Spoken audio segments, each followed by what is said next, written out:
bir milləti soyqırım eləyirlər, təzdən gələm Allahu Ekber bir namaz qılıb bir mucize eləyirəm. Dilimdən hələm çıxmayıb ki, Fələstində məzlumları 20 minə çatıb uşağı öldürüblər. Bu nə qədər yalan olacaq bu minbərlərdə, Peyğəmbər minbərlərində? Öz-özü kimə göstərirsiniz və kimə oxşatmaq istəyirsiniz? Budur İslam.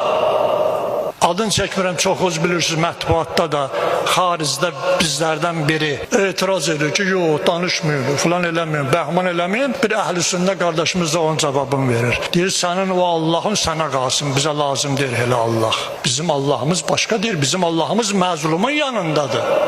Dünənlərim mən baxdım, bir Fələstin uşağı danışır. Deyir, ey dünya, siz nə vaxta qədər namaz qalacaqsınız, bizi burada öldürəcəklər. Siz nə qədər Allah Allah deyəcəksiniz, biz anasız qalacağıq, atasız qalacağıq.